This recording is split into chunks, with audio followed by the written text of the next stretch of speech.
in some of the EU countries.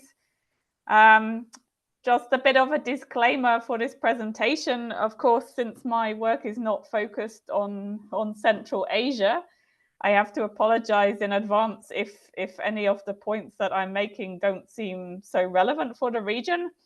I mainly based the presentation on the experience in the Western Balkans, and also with some experience I had in the Caucasus countries with discussing renewable energy with people. Yeah, as I said, I don't know Central Asia extremely well. So I would like to just give the presentation, and then hopefully we can use the discussion time to kind of match what I said with your comments and your questions and concerns, to try to make something which is really relevant for you, and which can give you some ideas for how to go forward in the future with your activities.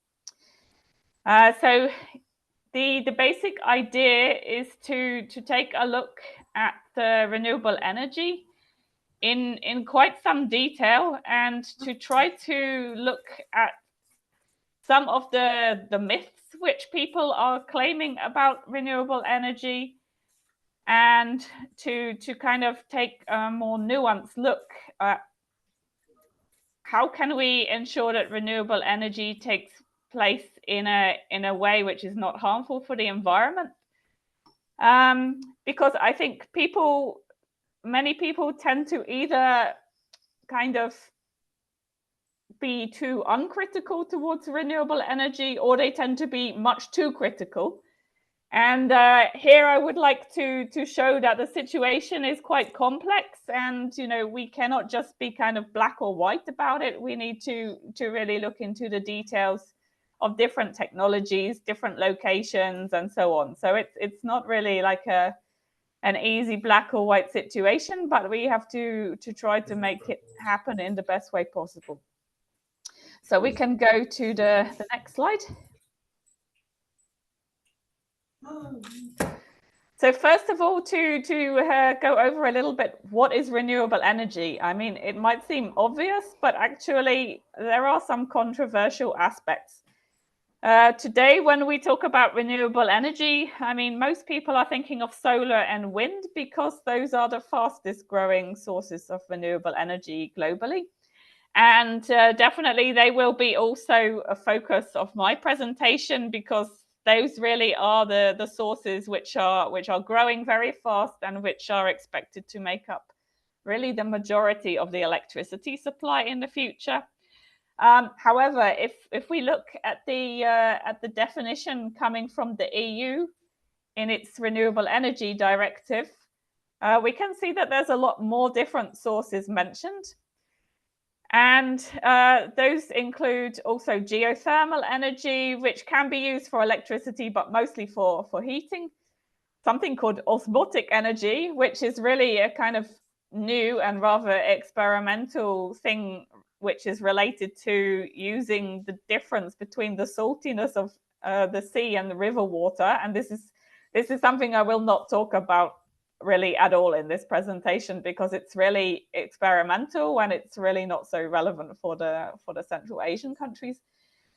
Then there is ambient energy, which is also a little bit kind of newer idea, but it has quite a lot of potential.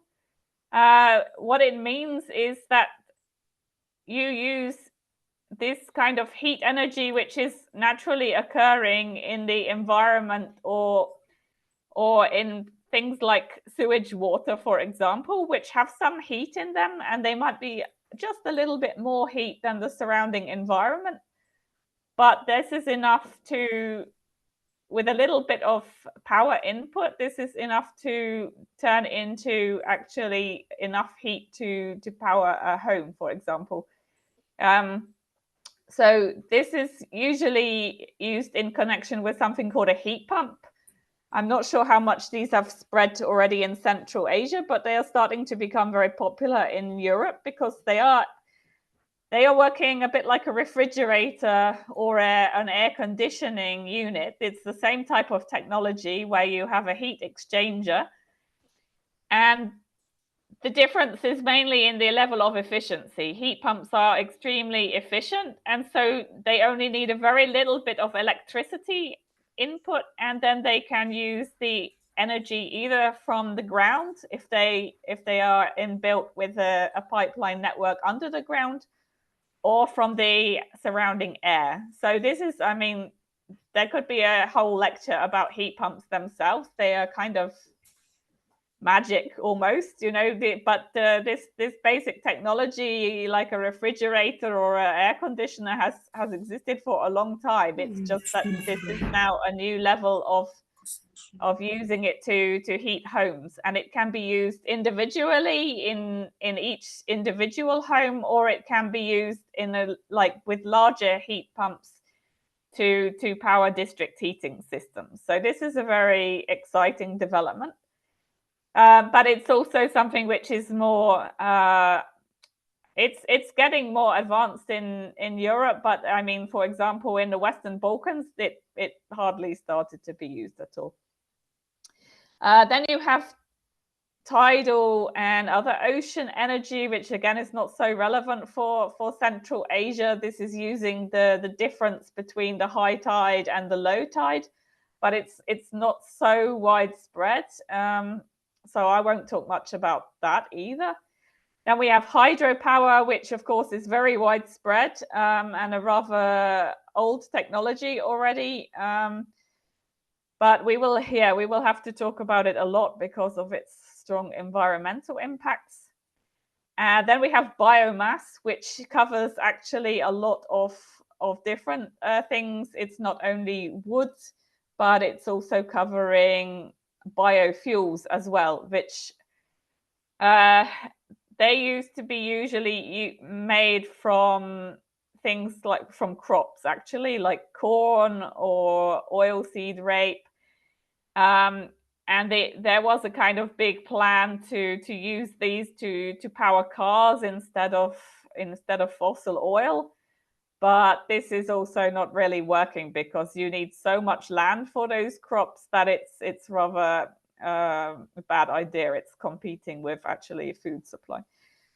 Then you have landfill gas, which is just actually capturing the methane from the existing landfills, so that instead of going directly into the atmosphere, it could be burnt for energy. And sewage treatment plant gas, again, it can be used either sewage treatment, like the water and the heat can be used as ambient energy, but you can also collect the methane which comes from anaerobic digestion of the sewage gas, and you can also use that in for like heating or for power. But I mean, this is also in rather small quantities.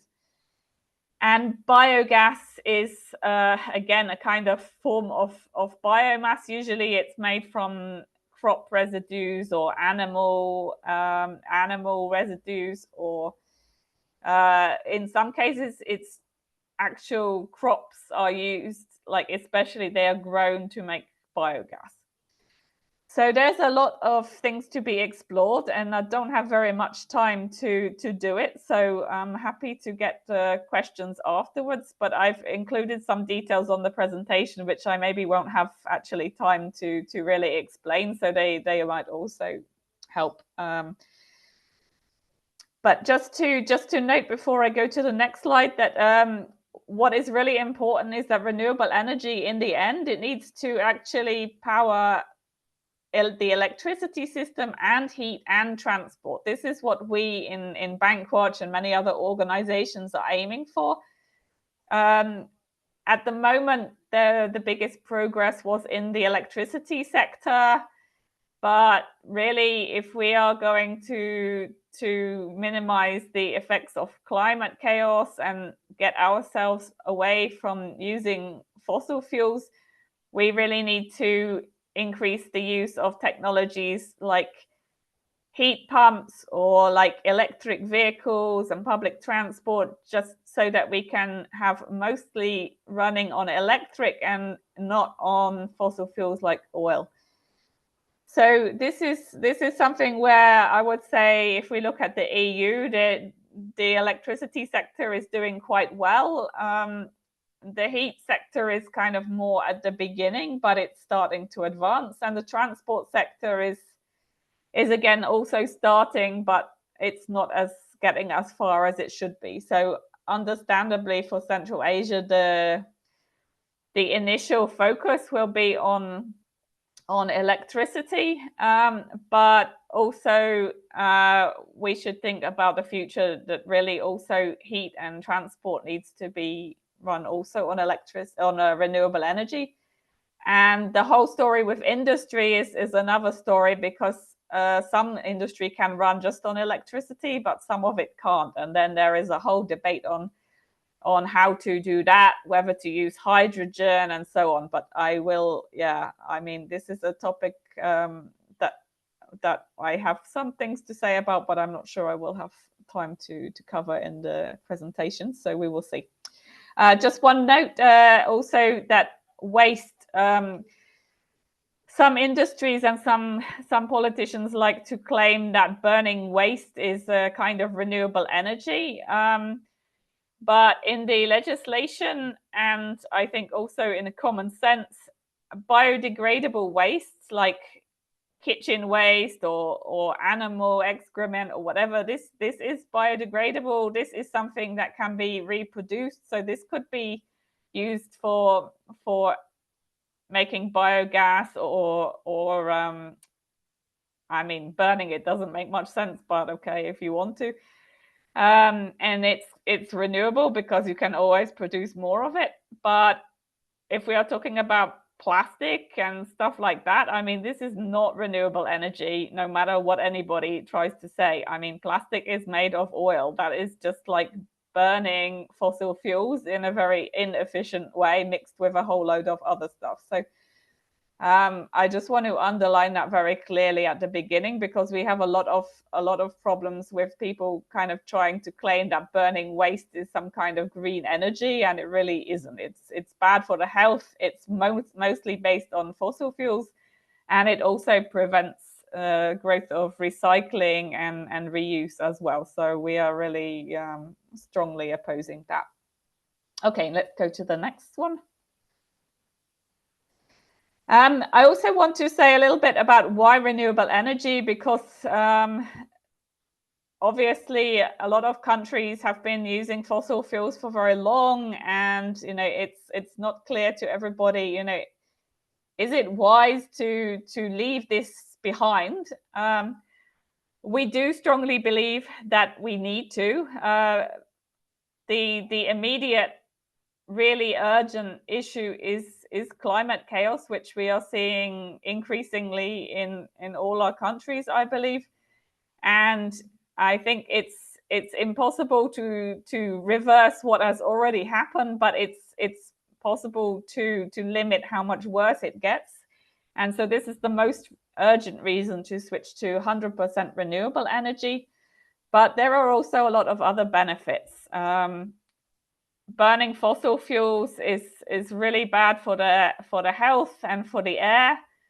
A lot of people think that gas is better, and it's true that it doesn't emit so much like sulfur dioxide and dust, but it still pollutes the air heavily with nitrous oxides, so it's also not really healthy. Renewable energy also obviously will not run out, unlike fossil fuels. And what we are seeing now, for example, in North Macedonia, is that they are actually really, they have very little coal left actually there, and they really need to switch to renewable energy, because they will be left with no coal in a few years. So this affects some countries more, some countries less, but overall renewable energy will not run out. And the fact that it doesn't require fuel saves a lot of costs and energy, and a lot of mining as well. I mean, there is a lot of issues at the moment about renewable energy and digitalization does require these critical raw materials, which are being much discussed at the moment. And there is a lot of problems about where will countries get those materials from, and do they have access to the resources? And this is a major issue. But I think we also have to remember that when you have renewable energy, you need those resources to manufacture the turbines, the photovoltaics. You need a bit of maintenance, and you need to replace them every 20, 30 years, whatever. But that's it. If you have oil or gas in your system, or coal, you need to be taking that out of the earth every single day to keep all those cars, all those power plants going. So this is a major saving for renewable energy. And this actually also means that solar and wind electricity is now cheaper than fossil fuel electricity. For a long time, people thought that solar and wind was quite expensive, and this was because it was kind of new, and people were not, everything when it's new is expensive. But actually, now that it's become more widespread, it's really cheaper. We will also say about that a bit later. Obviously, renewable energy can also allow increased energy independence, with some caveats. As I said, you need those resources to build the turbines, to build the batteries and so on. But you don't need every day a constant flow of fuel coming to your plant. So it does help a lot. And also the whole concept of the system is changing. A decentralized system is much less vulnerable than the centralized system. If you have one huge power plant which is powering 10% or 20% of your country's electricity, and that power plant is offline, which it always happens, all power plants need maintenance, or that something breaks down, then you really have a problem. But if you have much more smaller installations, then when one of them goes offline, it's not such a big deal. And finally, ordinary people can also get involved in producing renewable energy, which means people can have solar rooftops. They can also have heat pumps. This means that they can save money. Of course, it costs something to install those things, but they can save money on the bills. They can better understand how their energy works. And also, kind of from an engineering point of view, it's also much more efficient to produce the electricity nearer to the point where it's going to be used, so you don't have so many losses in the network and so on. So this is also an advantage, which is relating to at least electricity and heat in the renewable energy sector. Let's go to the next one. I see that time is running, so I won't go into this in detail, but I really would like to underline that not all renewable energy is really environmentally acceptable. A lot of people are using the word renewable, green, sustainable, all as if it's the same thing, but it's really not. I tried to make some kind of a ranking here, but it's not very precise, because a lot of things depend on the locations where you put different technologies, and also some technologies can have mitigation measures. And what we've seen, for example, like in the Western Balkans, small hydropower was particularly controversial. And this kind of surprised everybody, because in Germany or Austria, there was a lot of already small hydropower plants.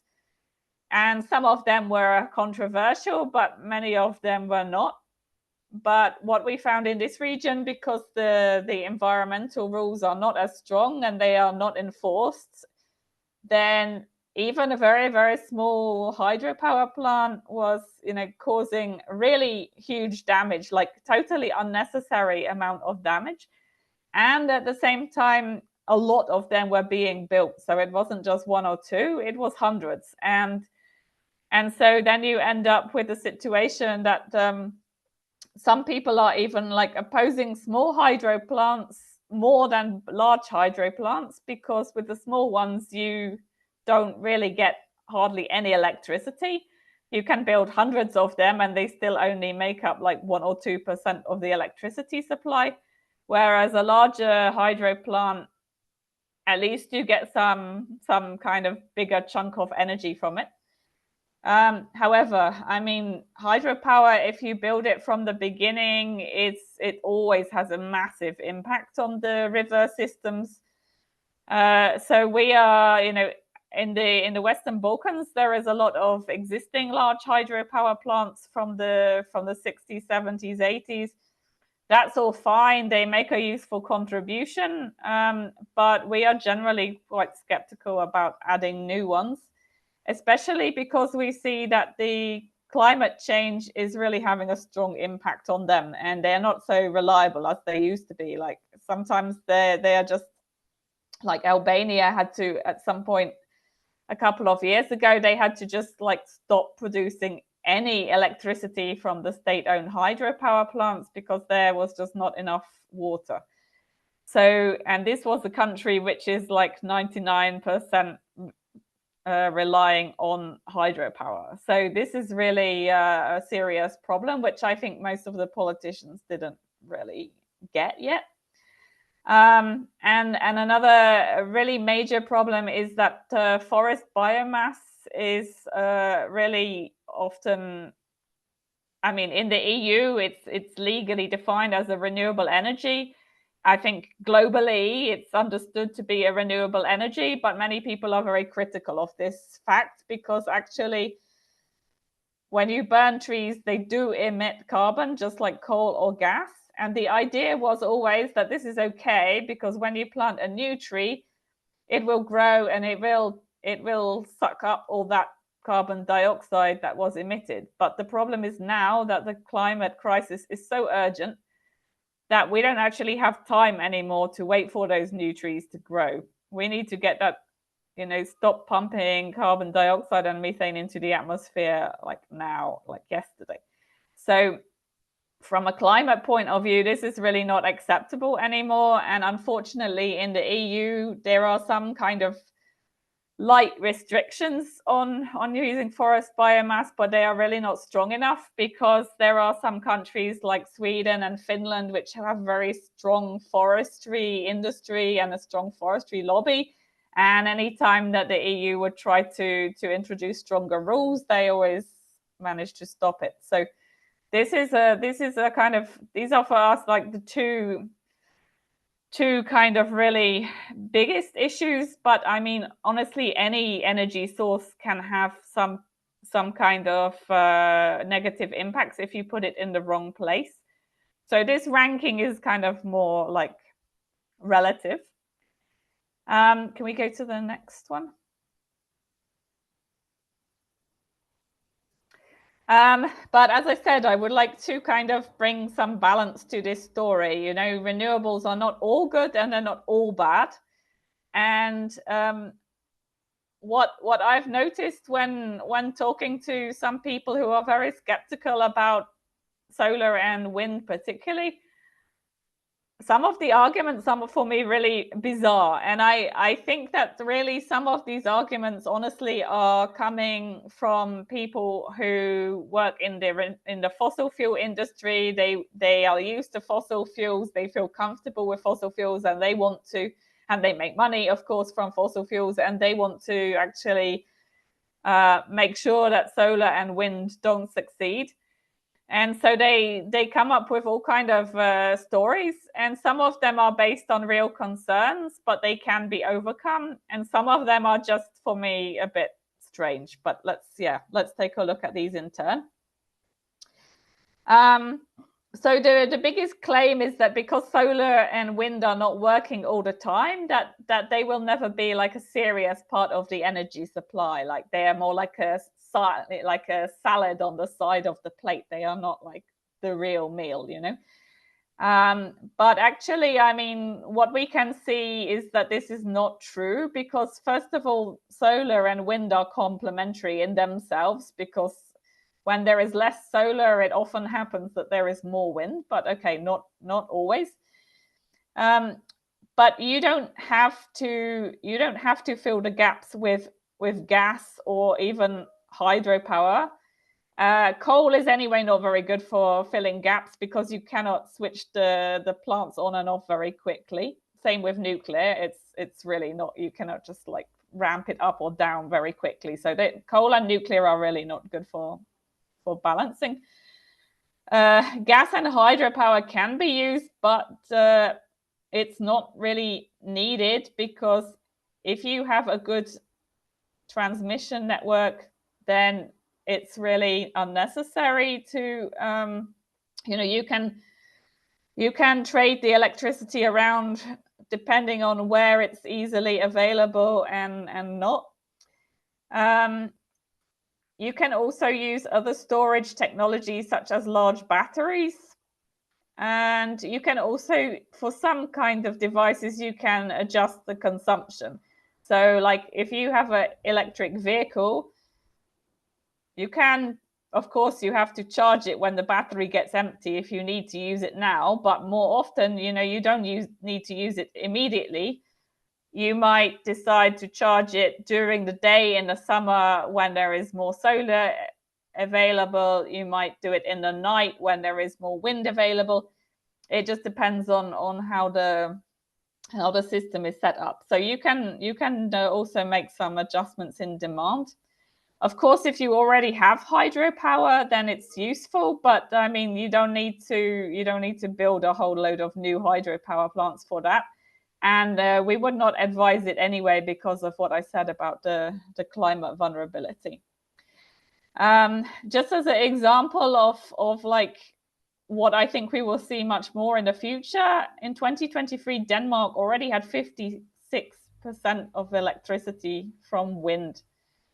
So, I mean, this is really already a lot, and this is in a not so small and not so big country. I mean, it's quite a serious country. So obviously wind is more useful for them because they are near the sea, they're in the north, but still, I also want to draw attention to this kind of myth that solar doesn't work in colder weather.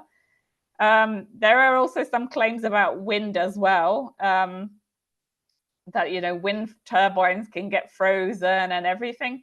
But I mean, yes, it can happen, but I mean, they can be designed accordingly. I mean, definitely you shouldn't install the same solar panels in Kazakhstan as in like England, for example, because you don't have these extreme cold temperatures in England. So you would need to make sure they are designed accordingly. But I mean, that can be done. It's not like impossible. And yeah, to go to the, also for solar, I mean, even in the northern countries, solar can work. So of course, it's a bit less efficient in colder weather or when there's less sun, but I mean, it can work almost everywhere. So it's not really something that's just for like southern countries. Okay, next one.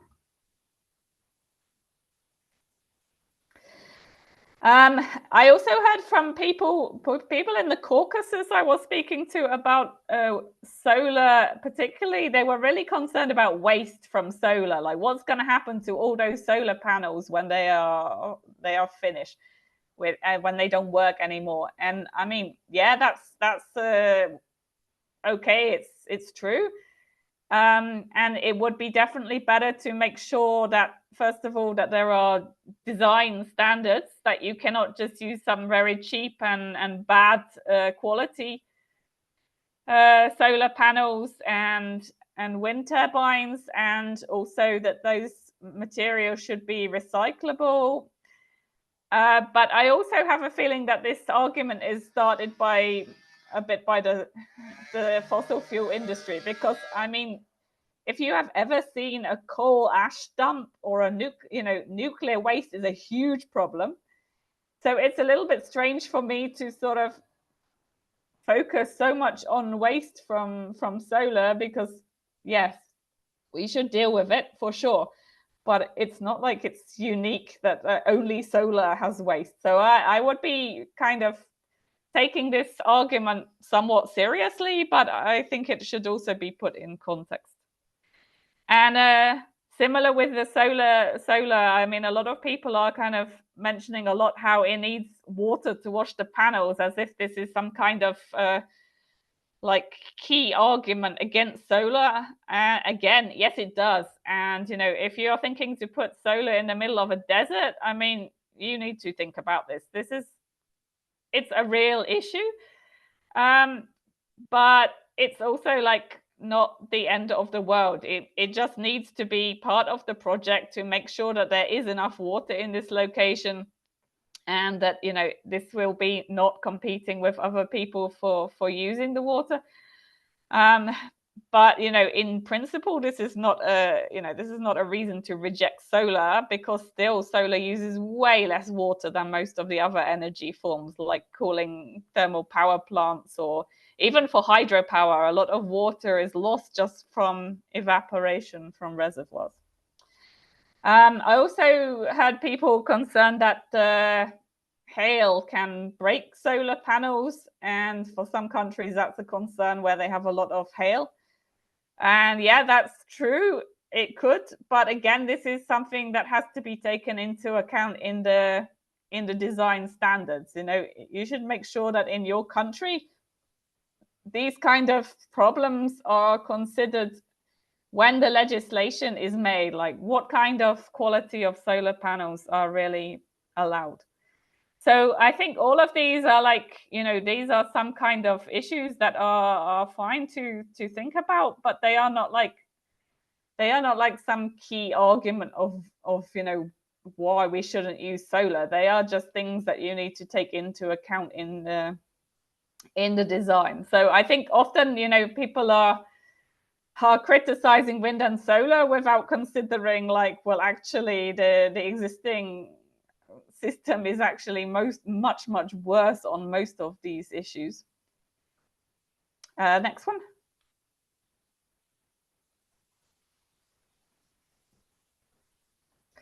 And yeah, I just want to touch a bit more on this issue of renewable energy pricing, because it was true like 10-15 years ago that solar and wind were expensive, but this is something that some people still think is the case, but it's really not the case anymore.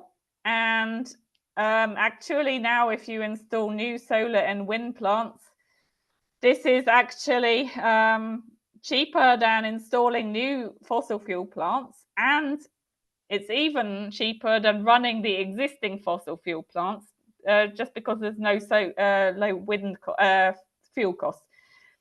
So actually, in 2023, it was the first year on a global level when there was more wind and solar adding to the global energy than any of the other sources. And when I say energy, I don't mean this time electricity, but actually all energy. So this second column here is oil. So this is obviously still a huge contributor because of transport. Unfortunately, there are still some countries increasing their use of coal. Luckily not in the EU anymore, but in the rest of the world, it's still happening in some places. But it was very interesting also to see that there was like almost no increase in gas use in 2023. So maybe we are finally starting to see a turnaround in this. So yeah, this is something which is, of course, it's more expensive to put solar on a roof per like unit per kilowatt than it is if you put it, a huge solar plant that you just build on the ground somewhere. Of course, it takes more effort to build them, on each rooftop. But as I said, it has some other advantages because it doesn't have any environmental impacts. It doesn't have any it's nearer to the source of consumption, so there is fewer losses, and so it has also advantages. But yeah, of course, not every solar or every wind has the same cost, but overall they are now actually cheaper. So this is really good news, and it's taken a while to happen, but it's going to really mean that they keep increasing the installations globally now. Let's go to the next slide. I know I am a bit over 30 minutes, but just to summarize what I said so far, I mean, all energy generation has some kind of impacts. So I mean, we need to underline always that saving energy and energy efficiency is the most important. We, no matter how good some renewables are, we still really need to work on using less energy. But most types of renewable energy at least have much fewer negative impacts than fossil fuels. And although wind and solar are like intermittent and not producing all the time, they are still now the ones which are really going to make up the majority of the future electricity supply. And they are now the cheapest form of electricity generation. So for this reason, in Bankwatch, we tend not to just say, oh, we want renewables. We try to be more specific, like which renewables we want. We want sustainable forms of renewable energy, not just everything.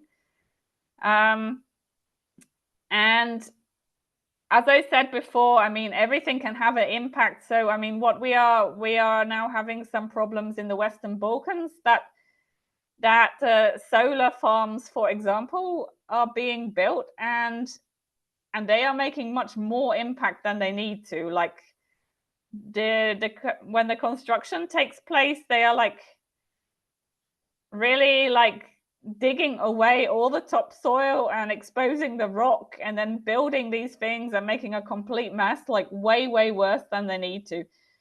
So this is going to be a big problem, I think, because I think people are going to start to be very critical of solar, and it's similar with wind. They are starting to build them in places where they shouldn't be built, and making much more mess than they actually need to. So one of the really key things is spatial planning to make sure that renewable energy is not built in like protected areas and so on, but rather in the kind of old industrial sites or built up areas are prioritized wherever possible. Obviously, some countries have much more space than others, but still, I mean, we've also seen, like in Uzbekistan, for example, we've seen that there's been some wind farms backed by the international financial institutions, which are right by the nesting sites of some really rare endangered bird species. And probably the engineers just kind of walk around and say, oh, here's a nice empty space with some wind, and they don't really care. Like actually that space is not empty. It has a lot of life in it, and they didn't really do the work to actually do the environmental assessments properly and adjust the locations. So spatial planning is key. And yeah, as I said, for transport and heating, we need to head more towards electrification. Biomass and biofuels are really, I mean, of course, biomass, just like people burning wood in their houses. People have been doing it for decades and they will keep doing it, but ultimately we should be trying to get away from that and more towards electrification, or using geothermal for heating is also fine in most cases. But as I had in the table previously, also there's some measures that need to be considered for geothermal, because in some cases, when you bring out the water from the earth, it also emits methane or some other gases. So you also need to deal with that. And then finally, for wind and solar, I mean, if those are very small projects or on a roof or not in a very environmentally sensitive location, probably you don't need any environmental impact assessment. But for larger projects, if they are out in the countryside somewhere, I mean, you should really have an environmental impact assessment. And this is unfortunately some debate that we are now having in the EU, that some of the countries are kind of trying to say that renewable energy is so important that in some cases we don't need to have any environmental assessments, because it's automatically good for the environment, which is really ridiculous. I mean, I really, no matter how much we want to promote renewable energy, it still needs to be assessed. As I said, this doesn't, we have in the EU the directive on environmental impact assessment. I'm sure all countries have some kind of legislation on this, no matter how good or bad. And I think it's usually already clear in the legislation that the small harmless projects don't need any environmental assessment. So it's really worrying for us now that that the EU is kind of softening its stance on this topic, because we really think that the current rules were quite good when they are well implemented, and we really don't want to see any loosening of those rules. And of course, when the EU does something, it has often an impact on other countries who say, oh, look, the EU did it, so it must be okay. So I just wanted to warn about that as well. I won't go now into the final slide, but we can just have a look, because I just tried to, again, kind of summarize, like, for each type of renewable, like what could be some of the measures that we would kind of expect that would help to minimize the impacts. Definitely, this is not everything ever.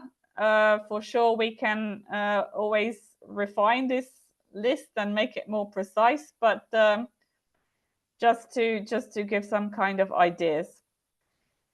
So I will finish there, and happy to take any questions or other claims that you heard, and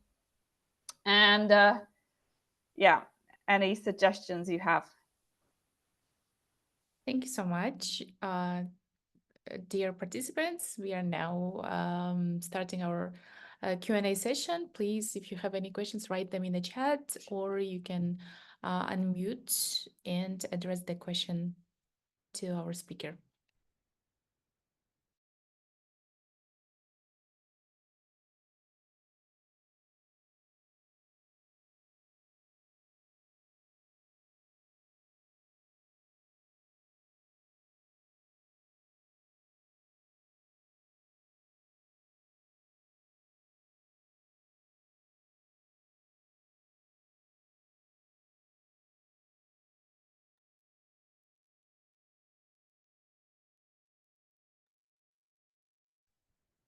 Дорогие участники и участницы, вы можете сейчас адресовать свои вопросы. Пожалуйста, напишите их у нас в чате, или же вы можете также адресовать Hello, их. did you hear me?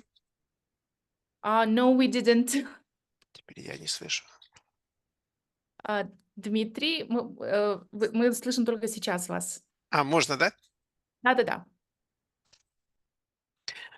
У меня, во-первых, спасибо большое. Очень полезная презентация. У меня даже не вопрос, а вот хочу поделиться опытом. Я знаю, что возобновляемая энергетика сейчас дешевле чем традиционная за киловатт установленной мощности, за мегаватт.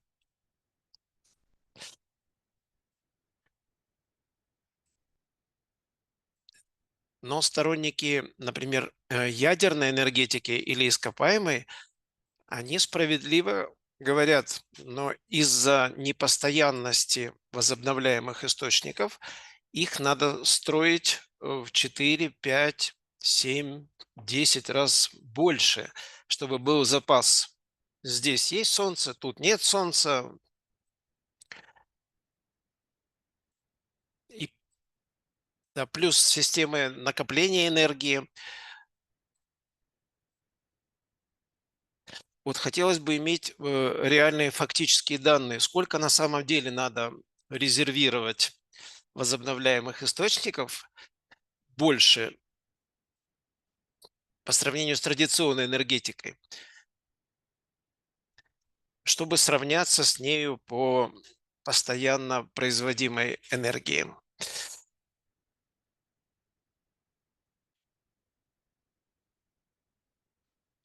Спасибо.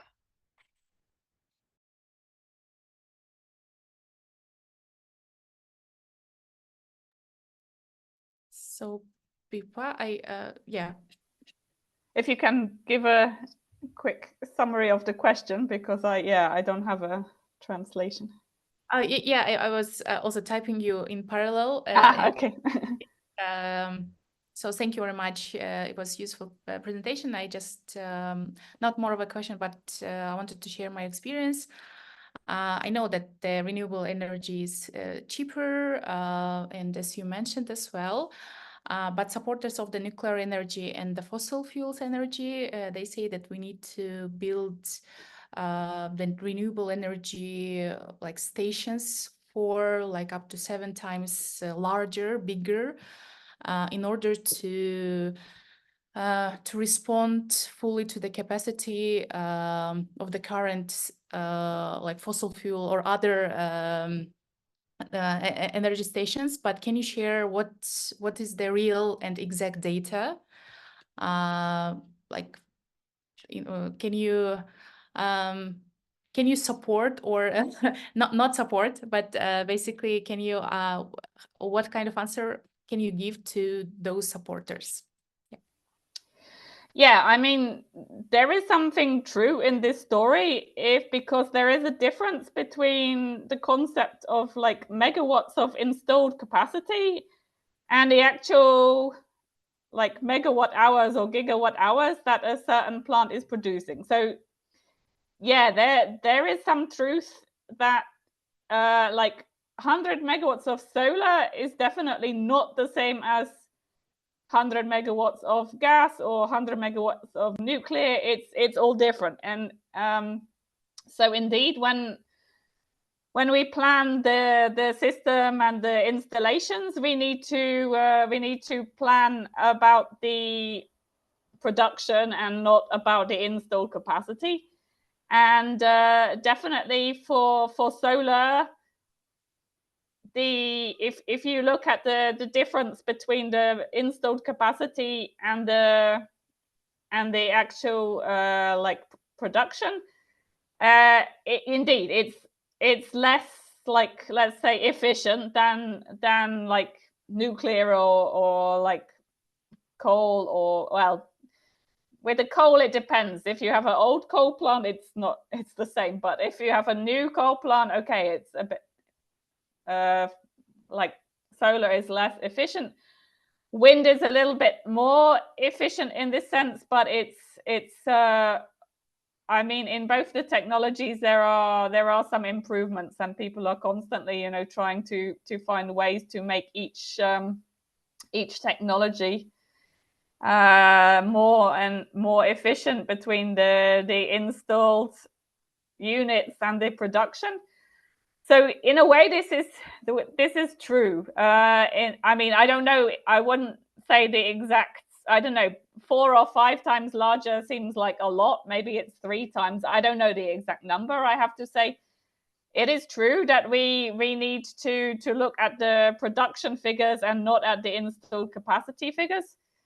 But I mean, I don't think this is, the reason not to build solar and wind, because overall the less, they have less environmental impacts, so we can build a bit more of them. I mean, what is a little bit more of the problem is for the countries which don't have much space. Like, the Netherlands, for example, it doesn't have so much space. It has a lot of people in a small space, and that's a bit of an issue. They need to put a lot of solar on the rooftops. They don't have much space to put it on the fields, but they can put like offshore wind in the sea, for example. With Kazakhstan, I mean, luckily space is not a problem. So I think it depends on the country, how much of an issue this is. I think every country should try to use these old industrial sites and rooftops as much as possible, because this really means that the environmental impact is less and the losses in the grid are less. But yeah, this is all I would say. I mean, I think this is not a reason not to go for wind and solar. Oh, thank you for answer. Okay, thanks. Спасибо за вопрос. Итак, если у вас есть вопросы, прошу написать их в чате, или же также, по примеру Дмитрия. Дмитрий, спасибо огромное. Вы можете включить свой микрофон и адресовать свой вопрос напрямую.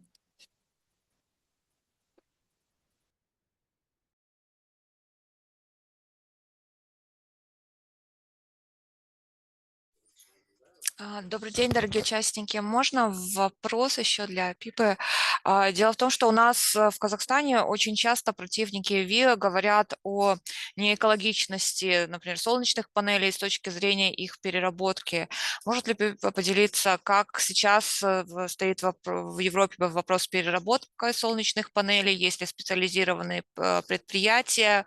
Как вообще организован этот процесс?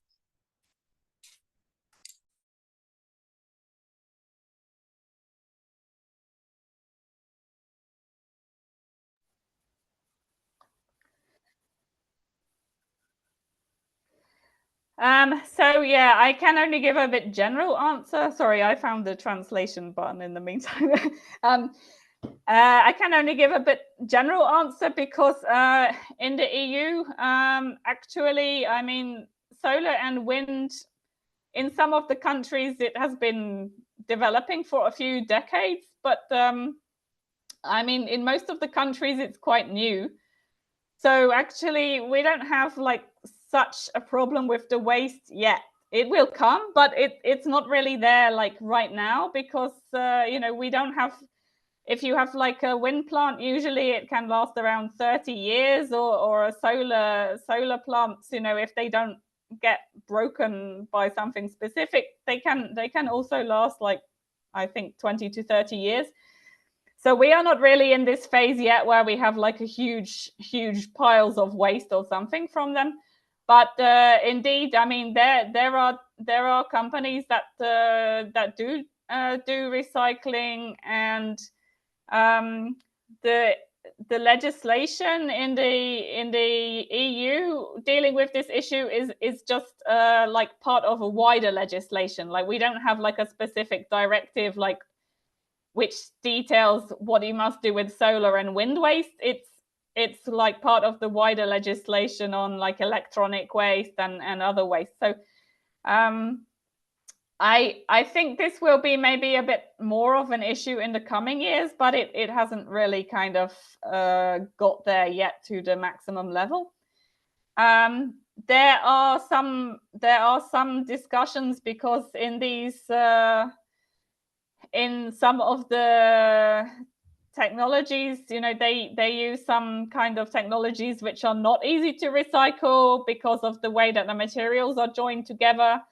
And I think this is something which is really most important to try to influence the legislation, to make sure that the law gives clear instruction to the manufacturers that they have to make those things recyclable. I think for me this is the most important thing, really, to kind of minimize this problem in the future, because the problem is not like right now, but it will come for sure.